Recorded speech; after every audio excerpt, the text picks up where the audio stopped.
اور تیرے بیٹے کو جیل سے رہائی ہو جائے، خوش ہو گئے کہ غمگین ہو گئے؟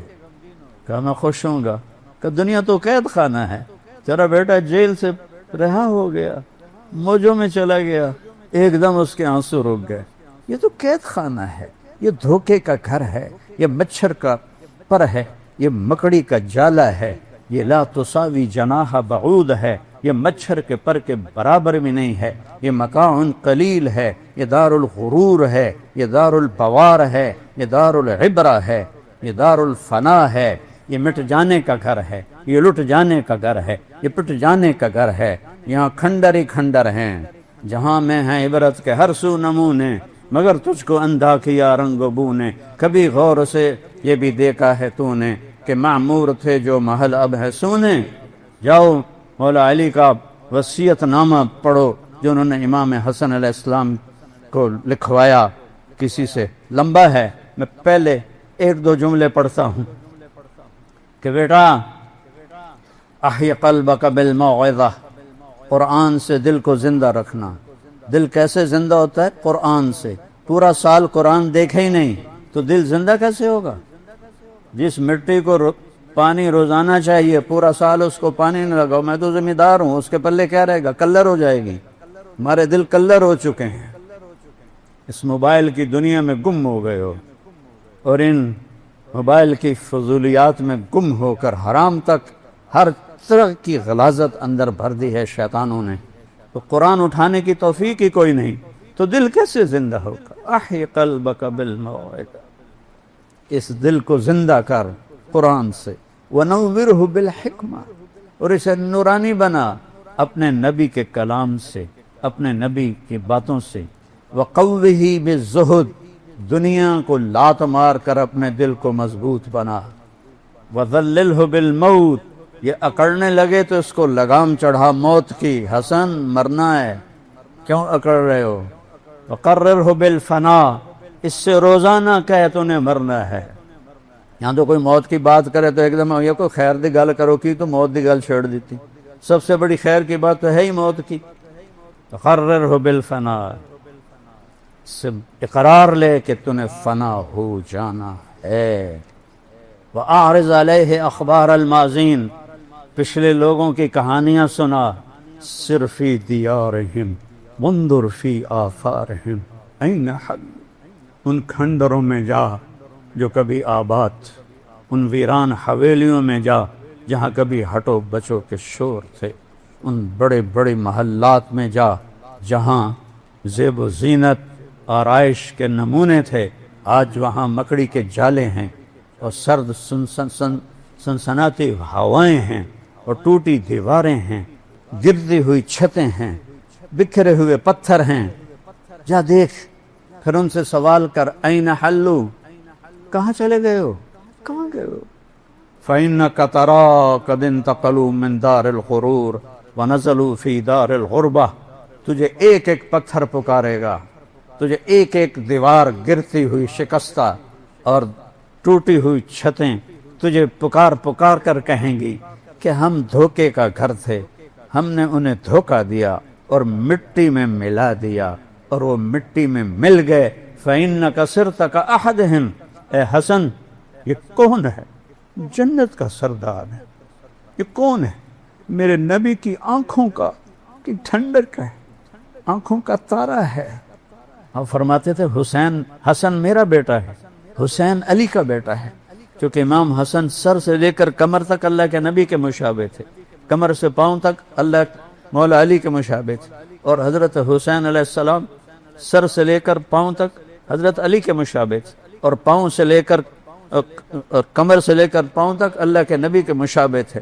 اس پر آپ کہتے تھے حسن میرا بیٹا ہے، حسین علی کا بیٹا ہے، دونوں ہی میری آنکھوں کی ٹھنڈک ہے، میری آنکھوں کے نور ہیں، میری ٹہنیاں ہیں، میرے پھول ہیں۔ حسن جیسی ہستی سے فرمایا فَإِنَّكَ صِرْتَ كَأَحَدِهِمْ، ایک دن تو بھی مٹی میں مٹی ہوگا۔ ایک نیکی 49 کروڑ ہو جاتی۔ تو میں نے ان کو 2 حدیثیں جمع کر کے بتائیں، تو وہ کہنے لگے یہ تو حساب کتاب ہے، یہ ٹھیک نہیں ہے۔ ٹھیک ہے، میں نے کون سا کوئی آپ کے ساتھ مناظرہ کرنا ہے؟ سکھر میں ہماری جماعت تھی، شکارپور سے ایک نوجوان ہمارے آیا، کالج کا لڑکا، میرا سن کے تو بیان سننے کے لیے آ گیا، اور پھر رات گزاری تو پھر کہنے لگا جی ایک خواب سناتا ہوں آپ کو کہ میں نے سروزہ لگایا، سروزے سے میرا ہمت بنی کب چلہ لگاؤں، لیکن گھر گیا تو پھر ٹھنڈا ہو گیا، اور گزر گئے 1 مہینہ 2 مہینے 4 مہینے، یہ مجھے یاد نہیں۔ تو میں نے خواب دیکھا کہ حشر کا میدان ہے اور میرا حساب ہوتا ہے، میری نیکیاں گھٹ جاتی ہیں تو فرشتہ اعلان کرتا ہے جہنم میں ڈال دو، تو مجھے فرشتے جہنم کی طرف لے جا رہے ہیں کہ ایک دم ایک ہاتھ سامنے آتا ہے، اس ہاتھ میں ایک کاغذ کا پرچہ ہے، اس کے اوپر 3 لکھا ہوا ہے، کہ میں دیکھ رہا ہوں، اور اس 3 کو 49 کروڑ سے ضرب دی جاتی ہے، اور پھر نیچے حاصل ضرب نکالا جاتا ہے، پھر اعلان ہوتا ہے اس کی نیکیاں بڑھ گئیں، واپس جنت میں لے جاؤ۔ 49 کروڑ دی کیڑی گل جی، تھے رب کہہ رہا ہے بے حساب، تو 49 کروڑ کی شے کچھ بھی کوئی نہیں۔ ایک حدیث سنا تھا، جب یہ آیت آئی من جاء بالحسنۃ فلہ عشر امثالھا، میرے نبی ایک نیکی کے 10 دوں گا، یہ ہے انٹرنیشنل لا، آدم سے لے کر میرے نبی تک۔ تو میرے نبی نے عرض کی یا اللہ یہ تو پوری دنیا کو تو نے دیا، میرے لیے تو کوئی خاص چیز ہونی چاہیے۔ تو اللہ نے کہا اچھا ٹھیک ہے، من ذا الذی یقرض اللہ قرضا حسنا فیضاعف له اضعافا کثیرا، کوئی ہے جو مجھے قرضہ دے اور میں اس کو کئی گنا کر کے دوں۔ کئی گنا میں کوئی وضاحت نہیں تھی نا، تو میرے اللہ نے پوچھا ٹھیک ہے؟ کہا نہیں، کچھ اور زیادہ کر۔ میں نے کہا ٹھیک ہے، مثل الذین ينفقون اموالهم فی سبیل اللہ کمثل حبۃ انبتت 7 سنابل فی کل سنبلۃ 100 حبۃ واللہ یضاعف لمن یشاء واللہ واسع علیم۔ چلے میرے محبوب، ایک پہ 700، کدی دنیا سنے ایک تے 700 دا نفع، ایک پہ 700۔ میرے رب نے کہا میرے محبوب چلیں آپ کے تو ہے ایک پہ 700، ٹھیک ہے؟ سبحان اللہ، واہ یا رسول اللہ، کہ نہیں یا اللہ کوئی اور کر۔ وہ 700 پہ بھی راضی نہیں ہوئے، اتنا پرافٹ تو ہیرون بیچنے والا نہیں دیتا، ایک پہ 700۔ تو پھر اللہ نے کہا اچھا چل آ جا، انما یوفی الصابرون اجرہم بغیر حساب، تیری امت کے صبر والوں کو بے حساب دوں گا۔ بے حساب کا کیا مطلب ہے؟ نہ یہاں حساب لوں گا نہ وہاں حساب لوں گا، اور نہ یہاں کوئی حد ہوگی نہ وہاں کوئی حد ہوگی۔ لہذا 49 کروڑ دی کیڑی گل، تو میں 49 کھرب لکھ دیتا ہمیں کوئی گل نہیں، چھوٹی جی گل۔ تو بھائیو، ہم ایک دوسرے کی حوصلہ افزائی کریں، ایک دوسرے کو شاباش دیں، ایک دوسرے کی کمیوں سے آنکھیں مت کریں، کمیوں کو آپس میں ڈسکس نہ کریں، اپنے بڑوں کو اپنے ساتھیوں کی کمیاں نہ بتائیں۔ تم اندازہ لگاؤ، میرے نبی نے فرمایا کہ دیکھو مجھے میرے ساتھیوں کی کمیاں نہ بتایا کرو، میرا جی چاہتا ہے جب میں تمہارے درمیان میں بیٹھوں تو میرا دل سب سے صاف ہو، اور جب تم مجھے کسی کی کمی بتاؤ گے میرے دل میں اس کی کمی آ جائے گی، تو پھر مجھے اچھا نہیں لگتا کہ میں تمہارے پاس آؤں اور میرے دل میں کسی کی کمی ہو، جب میرا نبی یہ فرما رہا ہے۔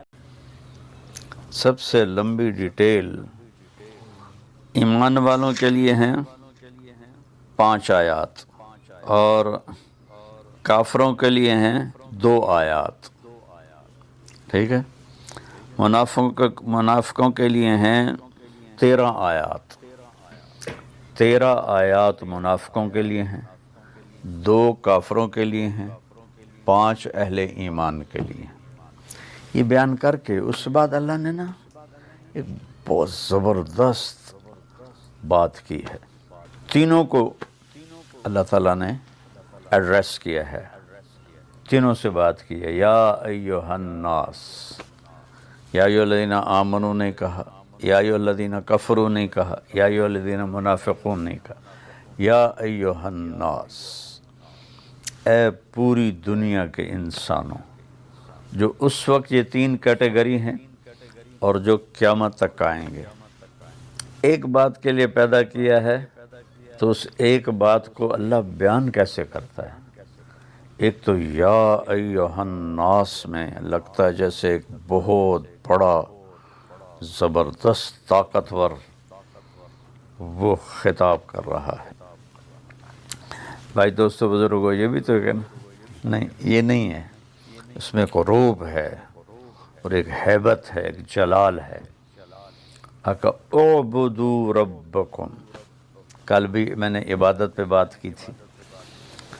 اعبدوا ربکم، اپنے رب کی، اعبد اللہ نہیں فرمایا، اعبدوا ربکم، پالنے والے کی طرف دل مائل ہوتا ہے، پالنے والے کے لیے دل نرم ہوتا ہے، دل جھکتا ہے۔ تو اللہ نے ایک مطالبہ کیا یہاں، وہی کل والی بات ہے اعبدو، کہ پوری لائف، پوری زندگی میں کچھ باتیں کوئی اللہ نے ڈھیر نہیں لگایا، کچھ باتیں ہیں چند، یہ کر لو، اور کچھ ہیں یہ چھوڑ دو۔ اس میں کرنے کی باتوں میں نماز، روزہ، حج، زکوٰۃ ہے، نہ کرنے کی باتوں میں کفر ہے، شرک ہے، ماں باپ کی نافرمانی ہے، اور اس طرح کئی گناہ ہیں۔ تو چند باتیں ہیں یہ کر لو، یہ چھوڑ دو۔ اعبدوا ربکم، رب سے ہمارے اندر پیار کو جگایا، پھر اس کے بعد اپنے خالق ہونے کا احسان جتایا، الذی خلقکم، جس نے تمہیں پیدا کیا۔ خالق اسے کہتے ہیں جو بغیر میٹیریل کے چیز بنائے، صانع اسے کہتے ہیں جو میٹیریل سے چیز بنائے۔ ہمیں صانع تو کہا جا سکتا ہے، خالق نہیں کہا جا سکتا۔ ہم نے کپڑے سے لباس بنایا، دھاگوں سے قالین بنایا، اللہ نے کل کائنات کو بغیر کسی چیز کے بنا دیا، کچھ بھی نہیں۔ ان السماوات والارض کانتا رتقا، کچھ بھی نہیں تھا، ففتقناہما، ہم نے دھماکہ کیا، اور پھر ہم نے وجعلنا من الماء کل شیء حی، اور بدیع اسے کہتے ہیں جو بغیر نمونے کے چیز بنائے۔ اس فون کا ایک پچھلا نمونہ ہے، اس پر یہ فون بنا ہے۔ اب ذرا سوچو کائنات میں کتنی مخلوق ہے، کسی ایک کا میٹیریل کوئی نہیں، کسی ایک کی شکل کوئی نہیں، کوئی شیر کے سامنے پکچر نہیں ہے، کسی قسم کی کوئی ڈرائنگ اللہ کے سامنے کوئی نہیں، اور اس نے کیا بنا دیا؟ بدیع، جو بغیر نمونے کے جو چاہے بنا دے، خوبصورت بھی، بدصورت بھی، چھوٹی بھی، بڑی بھی۔ تو کہا اعبدوا ربکم، میں تمہارا پالنے والا ہوں، والذین من قبلکم، الذی خلقکم والذین من قبلکم، پالنے والا بھی ہوں اور خالق ہوں، بغیر میٹیریل کے بنایا تمہیں، جو تم سے پہلے تھے ان کو بھی بنایا ہے۔ الذی جعل لکم الارض فراشا، یہ زمین میں نے تمہیں فرش بنا کے دی، والسماء بناء، آسمان کی بلڈنگ تمہارے اوپر کھڑی کی۔ زمین 24,000 کلومیٹر ہے۔ 2 دن پہلے میں نے بتایا تھا کہ 3% کو دیکھنے کے لیے 90 ارب لائٹ ایئر چاہیے، صرف 3%، 90 ارب لائٹ ایئر، اور 97% نظر نہیں آ رہا، اور یہ سب دنیا ہے، حقیر سی چیز ہے۔ اور انہوں نے فرمایا کہ پہلا آسمان کے مقابلے میں یہ دنیا ایسے ہے، زمین ایسے ہے جیسے ایک انگوٹھی ہو، اس کی اتنی بڑی چھت۔ دوسرے آسمان کے مقابلے میں پہلا آسمان ایک انگوٹھی کی طرح ہے، تیسرے کے مقابلے میں دوسرا ایک انگوٹھی کی طرح ہے، چوتھے کے مقابلے میں تیسرا ایک انگوٹھی کی طرح ہے۔ چوتھے آسمان پر جب ہمارے نبی پہنچے تو ایک لشکر جا رہا تھا، نہ اس کا اگلا سرا نظر آ رہا تھا نہ پچھلا نظر آ رہا تھا۔ تو آپ نے جبریل سے پوچھا یہ کیا ہے؟ کہا جب سے وحی لے کے نیچے جا رہا ہوں، کب سے؟ آدم علیہ السلام، اور اوپر جا رہا ہوں، میں اس لشکر کو گزرتے دیکھ رہا ہوں، اس کا سرا مجھے بھی نہیں معلوم، اس کی ابتدا انتہا مجھے بھی نہیں معلوم۔ اور جبریل یوں کرو تو سدرۃ المنتہا سے یہاں پہنچ جاتے ہیں۔ اتنا تیز رفتار طاقتور فرشتہ اللہ تعالیٰ نے پیدا کیا ہے، آنکھ بند کر کے کھولو تو وہ یہاں ہوتے ہیں۔ پھر 5واں آسمان کے مقابلے میں یہ چوتھا آسمان انگوٹھی کی طرح ہے، پھر چھٹے کے مقابلے میں 5واں انگوٹھی کی طرح ہے، 7ویں کے مقابلے میں چھٹا انگوٹھی کی طرح ہے۔ 7واں آسمان جنت کی فاؤنڈیشن ہے، لیکن وہ آسمان تک نہیں ہے، جیسے لینٹر ڈال کے آگے بڑھا دیتے ہیں نا، جنت ساتویں آسمان سے ادھر بھی آگے بڑھی ہوئی ہے، ادھر بھی آگے بڑھی ہوئی ہے، ادھر بھی آگے بڑھی ہوئی ہے، ادھر بھی آگے بڑھی ہوئی ہے۔ ایک دفعہ جبریل آیا اور کہنے لگے یا رسول اللہ، شیشہ دکھایا، اس میں نقطہ تھا کہ یہ دیکھنا کہاں، کہ یہ میدان مزید ہے، وہ جو شیشے کے اندر نشان تھا، یہ اللہ تعالیٰ نے اپنے دیدار کے لیے جنت میں بنایا ہے، ٹھیک ہے۔ اس میدان میں اڑا ہوں لمبا عرصہ، میں اس کے آخر کو نہیں پا سکا، ٹھیک ہے۔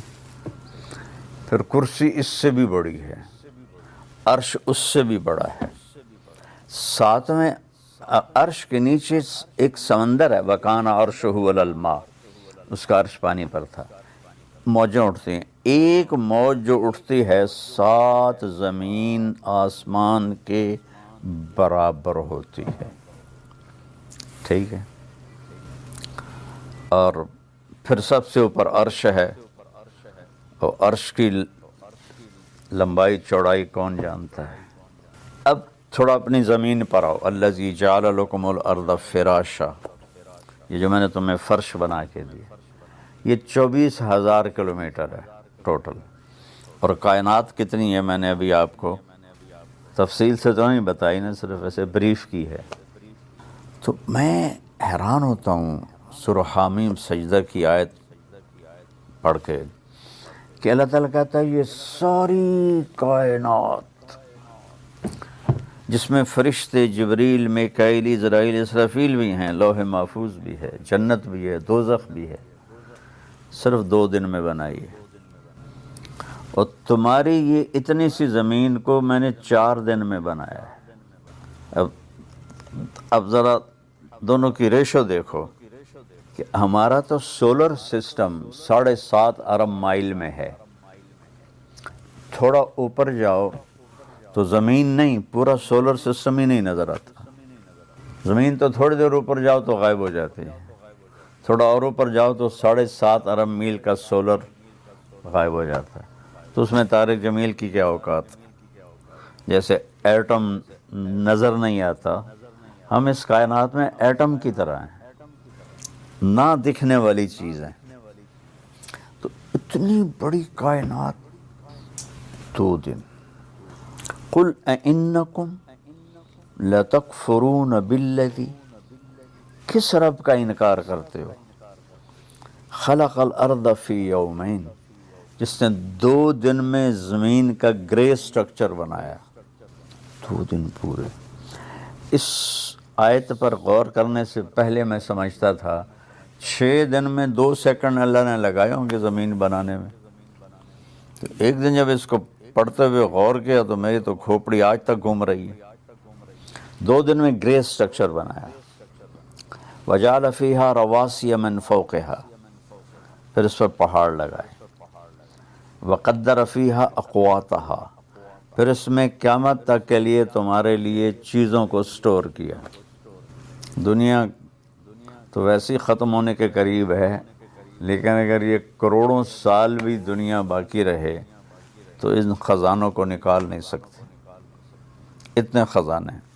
جس میں 50 کلومیٹر لیئر مٹی ہے، پتھر ہے، اور اس میں معدنیات ہیں، اور 24,500 کلومیٹر آگ ہے، یہاں بیچ میں آگ ہے، ہم آگ کی کشتی پہ چل رہے ہیں۔ تو ابھی تک سمندر سے کتنا نکال سکا ہے کوئی، زمین سے کتنا کوئی نکال سکا ہے۔ تو قدر فیہا اقواتہا فی 4 ایام سواء للسائلین، 2 دن میں گرے سٹرکچر، 2 دن میں اس کو سارا تمہارے رہنے کے قابل کیا، فی 4 ایام، 4 دن اس چھوٹی سی زمین پہ لگائے۔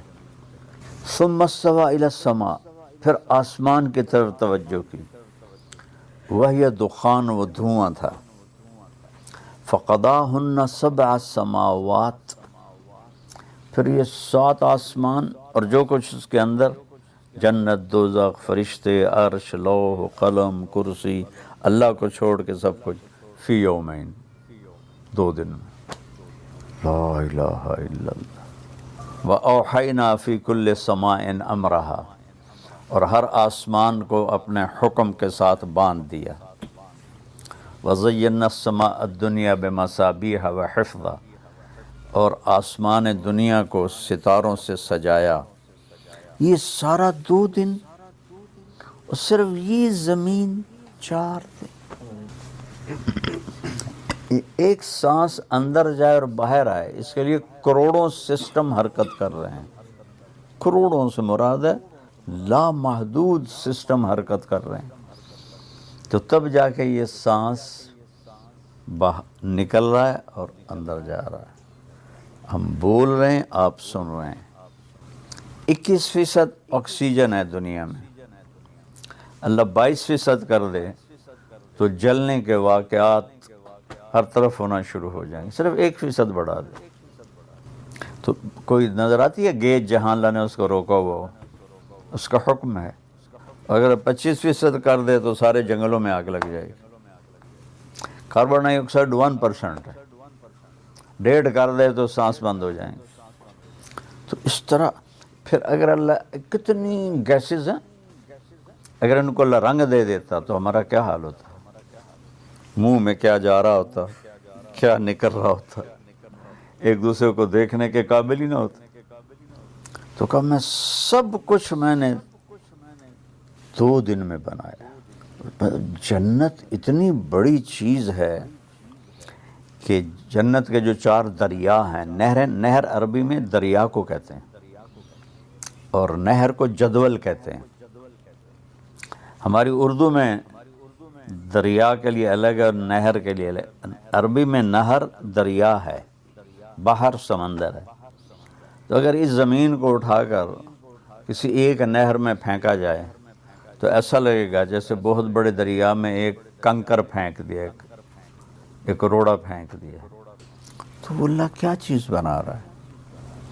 ایک درخت اتنا بڑا ہے کہ 100 سال اس کے نیچے گھوڑا دوڑ سکتا ہے، تو زمین کو تو طے کرنے میں گھوڑے کو 100 سال نہیں لگیں گے، چند سال میں ساری زمین کا چکر لگا لے گا۔ تو آرڈر دینے کے بعد احسان کیسا جتلایا ہے۔ تھوڑی سی تنخواہ پر لوگ سارا دن کام کرتے ہیں، تھوڑے سے بینیفٹ پر سارا دن دکان کھولتے ہیں، فیکٹریاں چلاتے ہیں۔ تو اعبدوا ربکم، اس میں اتنی ہیبت اور جلال ہے۔ اور اعبدوا ربکم نہیں ہے، اعبدوا ربکم، جلال ہے۔ کون رب؟ الذی خلقکم، جیسا تمہیں کچھ نہیں تھے اور بنا دیا۔ والذین من قبلکم، جو تم سے پہلے تھے ان کو بھی بنایا، اور جو بعد میں آئیں گے ان کو بھی بنائے گا۔ میں جب یہ ان کو دیکھتا ہوں نا نماز میں کہتا ہوں یا اللہ یہ سارے ہم قیامت میں اٹھیں گے تو کیا حشر ہوگا اس وقت۔ کأنہم جراد منتشر، قرآن میں آتا ہے۔ جراد کہتے ہیں ٹڈی کو، ٹڈی کا ایک لشکر اڑتا ہے، وہ آپ لوگوں نے تو دیکھا نہیں، ہم نے دیکھا ہوا ہے۔ وہ پورا ایک لشکر ہوتا ہے، سورج بالکل سیاہ ہو جاتا ہے، روشنی کو کور کر دیتے ہیں اسے، اور پھر وہ ایک دم کہیں گرتا ہے تو 1 منٹ میں ساری فصل بھوسا بنا دیتی۔ تو لگتا ہے جیسے قیامت کے دن ایسے تم ٹڈیوں کی طرح بکھرے ہوئے ہو گے۔ اور پھر کیا طاقت ہے اس کے پیدا کرنے کی، روزانہ کتنے مر رہے ہیں اور مٹی ہو رہے ہیں، یہاں روزانہ کتنے جانور ذبح ہو رہے ہیں۔ ایک بکری جو آج ذبح، ایک بکری کی مثال لے لو جو آج ذبح ہوئی ہے، اسے 10 ملکوں کے لوگوں نے کھایا ہے، ہوٹل میں آ کے بنی ہے، ایک بوٹی ہے، وہ 10 ملکوں میں چلے گئے، ٹھیک ہے۔ اس کی ہڈیاں یہاں کتوں نے کھا لی ہیں، چیونٹیوں نے کھا لی ہیں، جو باقی بچی وہ کرش کر کے کوئی اس سے میٹیریل بن جاتا ہے، اس کی کھال بک کے کسی اور ملک میں چلی جاتی ہے، سینگ اور اس کے پاؤں کے کھر وہ یہیں پھینک دیے جاتے ہیں۔ یہ ایک بکری ہے، اور ایسی کروڑوں بکریاں روزانہ۔ تو آج جو کالے رنگ کی بکری ذبح ہوئی ہے اور اسے 10 ملکوں کے لوگوں نے کھایا ہے، اور وہ 10 ملکوں میں اس کا ترجمہ تو عام طور پہ کرتے ہیں کہ تمہارے لیے میرے نبی کی زندگی بہترین نمونہ ہے، یہ بھی ٹھیک ہے، لیکن اسوہ ہے عصا سے، تو اس سے ایک لفظ اسوہ بنتا ہے جس میں نمونے کا مطلب بھی ہے، اور جب اس کی اصل میں جاتے ہیں عصا، تو عصا کا مطلب ہے غم کی تسلی، غم کی تسلی۔ آج پوری دنیا جو دکھوں میں اور غموں میں ہے، تو میرا اللہ پیغام دے رہا ہے میرے نبی کی زندگی اختیار کرو، اللہ تمہارے سارے غم دور کر دے گا۔ پیسہ آنے سے دور نہیں ہوتے، بہت بڑا تم فرید صاحب کی طرح وی سی بن جاؤ، اس سے دکھ درد دور نہیں ہوتے، یہ اللہ کے رسول کے در پر جھکنے سے کیا خوبصورت ہے۔ لقد، بات ہے ہی یہی اور ہے ہی نہیں، لقد کان لکم، اور اللہ تعالیٰ کہہ رہا ہے یہ صرف تمہارے لیے میں کہہ رہا ہوں، اسپیشل تمہیں کہہ رہا ہوں کہ میرے نبی کی زندگی اپناؤ، تمہارے غموں کی تسلی، لفظ اسوہ، تمہارے غموں کی تسلی، تمہارے دکھ درد دور ہوں گے، چونکہ جب تم میرے نبی کے طریقے پر آؤ گے میں تم سے پیار کروں گا، اور جب میں تم سے پیار کروں گا تو تمہارے راستے کھولوں گا۔ حسنتن، حسنتن، انسان خوبصورتی کو پسند کرتا ہے، حسن پرست ہے اور خوبصورتی کی طرف کھنچتا ہے۔ معصوم بچے کو بھی مسکرا کے دیکھو تو وہ بھی مسکراتا ہے، آنکھیں دکھاؤ تو وہ روتا ہے۔ انسان کے اندر حسن پرستی ہے، تو باقی ہر حسن زائل ہو جاتا ہے، میرے نبی کے زندگی والا حسن ہمیشہ بڑھتا رہتا ہے۔ تو اسوۃ حسنۃ، تمہارے لیے میرے نبی کی زندگی سب سے خوبصورت نمونہ ہے، اس لیے اللہ نے اپنے حبیب کو بنایا بھی خوبصورت۔ حضرت عائشہ فرماتی تھیں کہ یوسف علیہ السلام کو دیکھ کر عورتوں نے ہاتھ کاٹ لیے، اگر میرے محبوب کو دیکھتی تو دل پہ چھریاں چلا کے بیٹھ جاتی، اللہ نے آپ کو اتنا حسین بنایا تھا۔ اللہ تک پہنچنے کا ذریعہ ہے جناب رسول اللہ صلی اللہ تعالیٰ علیہ وسلم، اور اللہ تک جانے کا راستہ ہی کوئی نہیں۔ لو استفتحونی کل باب وجاؤنی من کل طریق لا افتح علیہم الا ان یکونوا وراءک، اللہ تعالیٰ نے فرمایا میرے نبی آپ اعلان کریں، یہ حدیث قدسی ہے کہ آپ کے بعد اب مجھ تک آنے کا ہر راستہ بند ہے، ہر دروازہ بند ہے، کوئی آپ کے رب کے پاس نہیں پہنچ سکتا جب تک آپ کے پیچھے نہ آئے۔ اور اللہ کو راضی کرنے پر ہی ہماری زندگی کی تکمیل اور کامیابی ہے۔ اگر اللہ کو کھو دیا تو سب کچھ کھو دیا۔ یا ابن آدم اطلبنی تجدنی، میرے بندے جو مرضی کام کرنا ہے کر، پر میری طلب میں رہ، میری تلاش میں رہ۔ فَإِن وَجَدْتَنِي وَجَدْتَ كُلَّ شَيْءٍ، اگر تو نے مجھے پا لیا تو نے سب کچھ پا لیا۔ وَإِن فُتَّنِي فَاتَكَ كُلُّ شَيْءٍ، اگر تو نے مجھے کھو دیا تو تم نے سب کچھ کھو دیا۔ وَأَنَا خَيْرٌ لَكَ مِن كُلِّ شَيْءٍ، اور میں تیرے لیے ہر چیز سے بہتر ہوں۔ وَرِضْوَانٌ مِّنَ اللَّهِ أَكْبَرُ، اور اللہ کا راضی ہو جانا سب سے بڑی دولت۔ یا ابن آدم لی علیک فریضہ ولک علی رزق، میرے بندے ایک کام میرے ذمہ ہے تجھے روٹی کھلانا، ایک کام تیرے ذمہ ہے اپنے رب کی اطاعت کر کے چلنا۔ یہ اللہ کو پا لینا ہماری معراج ہے، ہماری کامیابی ہے، ہمارا آنے کا مقصد پورا ہو گیا۔ اللہ کو کھو کر گم کر کے کسی نے کچھ نہیں پایا، وہ ساری دنیا کا مالک بن جائے، بادشاہ بن جائے۔ سکندر اعظم نے بابل میں جب موت نے جھٹکا دیا تو ایک آہ بھری اور کہا کوئی ہے جو مجھ سے میری ساری حکومت لے لے اور مجھے اتنے دن مہلت دے دے کہ میں مقدونیہ جا کے مرنا چاہتا ہوں۔